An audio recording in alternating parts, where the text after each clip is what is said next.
Hello. क्या आप भी प्रॉफिट एंड लॉस अकाउंट को अच्छे से समझना चाहते हैं? तो ये वीडियो आपके लिए होने वाली है। इस वीडियो में हम समझने वाले हैं प्रॉफिट एंड लॉस अकाउंट का कॉन्सेप्ट बहुत ही डिटेल में। तो अगर आप कोई भी क्लास में हो, इससे कोई फर्क नहीं पड़ता। ये वीडियो सिर्फ उन्हीं की होने वाली है जो कि बहुत अच्छे से अपना प्रॉफिट एंड लॉस अकाउंट का कॉन्सेप्ट क्लियर करना चाहते हैं। तो चलिए बिना कोई देरी के स्टार्ट करते हैं। प्रॉफिट एंड लॉस जैसे कि आप जानते हैं हमेशा ट्रायल बैलेंस के बाद होता है। सबसे पहले जर्नल होता है, फिर लेजर, फिर ट्रायल बैलेंस के बाद ये एक फाइनेंशियल स्टेटमेंट है। सबसे पहले अगर कोई भी बोले आपसे ये है क्या चीज, it is a financial statements. Financial statement में ये इंक्लूड होता है जिसमें profit and loss account financial statement ही है। और इसके ये साथ में फाइनेंशियल स्टेटमेंट अगर आपसे पूछूं तो कौन कौन सी होती है, आपका एक तो हमारा सामने जो ट्रेडिंग अकाउंट और प्रॉफिट एंड लॉस बनेगा तो साथ साथ बनता है। Trading and profit and loss account और बैलेंस शीट, ये हमारी फाइनेंशियल स्टेटमेंट होती है। तो उसी का पार्ट है ये profit and loss account. Profit and loss account सबसे पहले कौन सा अकाउंट होता है? अगर आपसे कोई पूछे, नॉमिनल अकाउंट होता है। ये क्या होता है? Nominal account. नॉमिनल अकाउंट एक ऐसा अकाउंट है जिसमें एक्सपेंसेस और इनकम्स रिकॉर्ड की जाती है।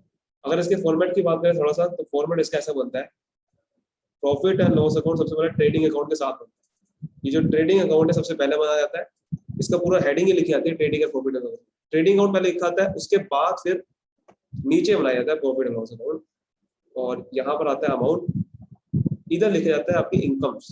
ठीक है, ऐसे यहाँ पर इनकम लिखने की जरूरत नहीं होती, यहाँ पर पर्टिकुलर से लिखना पड़ता है। ठीक है, यहाँ पर आप इनकम लिख सकते हो या फिर आप एक्सपेंसिव लिख सकते हो। यहाँ पर कोई लिखने की जरूरत नहीं पड़ती, यहाँ पर्टिकुलर से लिखा जाता है। यहाँ पर सिर्फ पर्टिकुलर से लिखा जाता है, यहाँ भी पर्टिकुलर लिखा जाता है। बस क्या होता है कि क्रेडिट साइड से हम इनकम रिकॉर्ड करते हैं, डेबिट साइड पे हमारा एक्सपेंसिव रिकॉर्ड करते हैं। नॉमिनल अकाउंट में सबसे बड़ी खास बात ये है, लेकिन एक खास बात और है प्रॉफिट एंड लॉस में, वो क्या है? ये एक एक्रूल बेसिस पे, एक्रूरल बेसिस पे ये इसकी अकाउंटिंग होती है। एक्रूरल बेसिस, एक्रूरल बेसिस मतलब वो होता है जिसमें एक्सपेंसेस सारे के सारे या इनकम्स रिकॉर्ड की जाती है, चाहे वो ड्यू, चाहे वो मिली हो या नहीं मिली हो। जैसे कि आपकी सेल हुई है 1 अप्रैल 2021 को, और आपको जो अमाउंट मिली है उसकी सेल की, तो पूरा का पूरा सेल का जो अमाउंट मिली है वो मिली है 5 मई को। अब आपकी जो अकाउंटिंग होगी वो कब होगी? प्रॉफिट एंड लॉस अकाउंट में ये कब रिकॉर्ड किया जाएगा, या फिर इसको कह सकते हैं कि कब रिकॉर्ड किया जाएगा हमारा इस अकाउंट में, वो कब किया जाएगा? वो करा जाएगा 1 अप्रैल को, जब आपकी सेल हुई है तभी, चाहे उसमें पैसा मिला हो या नहीं मिला हो। यानी कि जब आपका कोई भी ड्यू हो जाती है अमाउंट, तो वो आपका प्रॉफिट एंड लॉस में चढ़ती है। इसीलिए ये तो हो गया इनकम का एग्जांपल, लेकिन ऐसे बहुत सारे एक्सपेंसेस भी होते हैं जो कि प्रॉफिट एंड लॉस अकाउंट में आते हैं। प्रॉफिट एंड लॉस अकाउंट में सिर्फ इनकम नहीं आती, एक्सपेंसेस बहुत सारे आते हैं, एक्सपेंसेस आते हैं बहुत सारे। तो अब एक्सपेंसेस को कैसे रिकॉर्ड किया जाता है? एक्सपेंसेस में भी आउटस्टैंडिंग, इसमें आउटस्टैंडिंग एक्सपेंसेस बहुत ज्यादा आते हैं जो कि और किसी में नहीं आ पाते। आउटस्टैंडिंग एक्सपेंसेस होते हैं हमारे। आउटस्टैंडिंग इनकम भी आती है जिसे हम एक्रू इनकम भी एक्रू बोलते हैं, जो कि ड्यू हो रखी है, ड्यू बट नॉट रिसीव। ये इसकी खास बात होती है प्रॉफिट एंड लॉस अकाउंट की, जो कि किसी और अकाउंट में ऐसा कभी नहीं होता, सिर्फ इस अकाउंट में होता है। प्रॉफिट एंड लॉस अकाउंट में हमेशा आपको ये ध्यान रखना होगा। तीसरी सबसे ज्यादा इंपॉर्टेंट बात है, इसको आप नोट कर लो, इतनी इंपॉर्टेंट है जिसकी कोई हद नहीं। वो क्या है कि इसमें हमेशा सिर्फ और सिर्फ charge against profit, charge against profit वाली आइटम ही आती है। चार्ज अगेंस्ट प्रॉफिट, चार्ज वाली आइटम आती है। देखो दो तरीके की आइटम होती है, एक होता है एप्रोप्रिएशन, एक होती है चार्ज।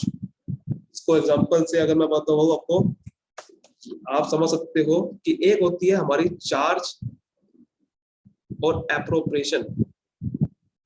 देखो एप्रोप्रिएशन होता है हमारा डिस्ट्रीब्यूशन, एप्रोप्रिएशन होता है हमारा डिस्ट्रीब्यूशन। डिस्ट्रीब्यूशन मतलब कि जब आपका पैसा सारा कुछ सब कुछ आप कर चुके हो पैसा का, अब उसको जब ओनर में डिस्ट्रीब्यूट करना होता है तब एप्रोप्रिएशन वाली आइटम आती है।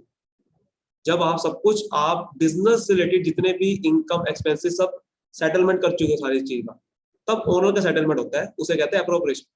और चार्ज मतलब होता है कि जब आप बिजनेस से रिलेटेड ट्रांजेक्शन आप भी करते हो, मतलब कि बिजनेस से रिलेटेड जो भी आपके खर्चे है, एक्सपेंसेस है, इनकम है, वो रिकॉर्ड करते हो।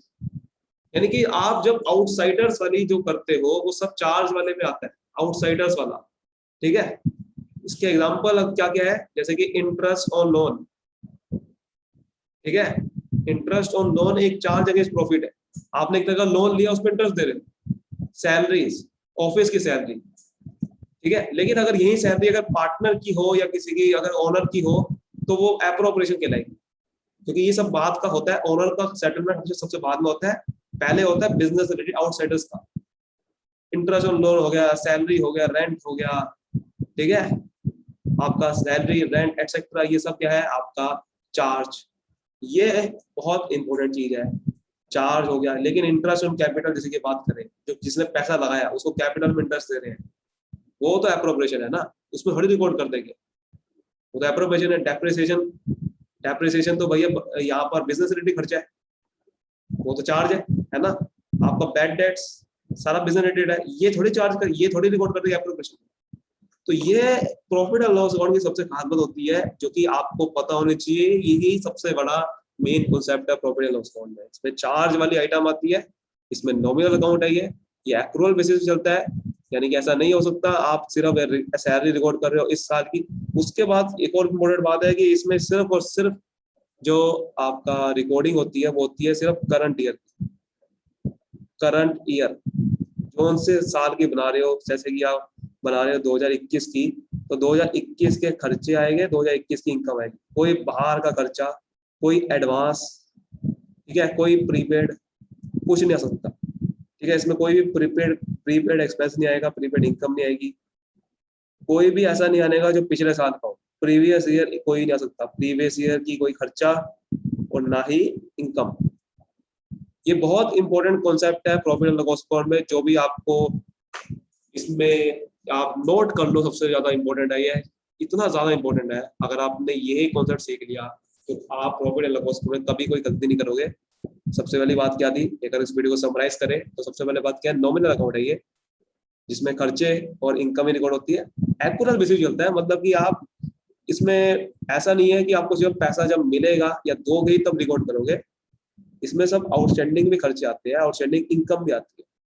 चार्ज है ये, मतलब कि चार्ज मतलब कि जो बिजनेस से रिलेटेड खर्चे होंगे जितने भी, वो सब इसमें रिकॉर्ड करेंगे। कोई ऐसा नया खर्चा होगा जो बाहर का हो, ऐसा खर्चा कोई नहीं रिकॉर्ड करने वाले। वो इनकम वगैरह भी, आउटसाइडर के जो खर्चे होते हैं वो भी आते हैं, जैसे कि interest on loan, salary, rent, depreciation, bad debts, ये सब क्या है चार्ज, जो प्रॉफिट को कम करते हैं। इसको बोल सकते हैं प्रॉफिट को जो कम करते हैं उसे कहते हैं चार्ज अगेंस्ट प्रॉफिट। तो प्रॉफिट के ऊपर चार्ज होते हैं, ठीक है, प्रॉफिट को कम करते हैं सारे सारे खर्चे, इसे कहते हैं charge against profit. Current year के सारी सारी इनकम आती है इसमें, करंट ईयर की इनकम और एक्सपेंसेस। कोई भी एडवांस और कोई भी पिछले साल का इसमें नहीं आएगा। अगर गलती से इंक्लूड हो रखा है तो उसको एडजस्टमेंट कर देंगे, उसको माइनस कर देंगे या उसको प्लस कर देंगे। ठीक है, होप आपको अच्छे से क्लियर हो गया होगा पूरा का पूरा profit and loss account concept. इसी तरीके से समझते रहिए। और अगर आप ऐसी क्लासेस ज्वाइन करना चाहते हैं मेरी, तो 8218619135 पे कॉल करके आप अपने बुक कर सकते हैं सीट, ताकि आपको बहुत अच्छे से और कॉन्सेप्ट्स की क्लैरिटी लेने के लिए आप मेरे साथ ज्वाइन हो सकते हैं। तो अगर आपको वीडियो अच्छी लगे तो जरूर चैनल को सब्सक्राइब करिए, लाइक करिए और फैला दीजिए उन लोगों के साथ जिनके इनके कॉन्सेप्ट के लिए नहीं होते प्रॉफिट एंड लॉस अकाउंट के। चलिए मिलते हैं अगली वीडियो में। Thank you so much, all the best.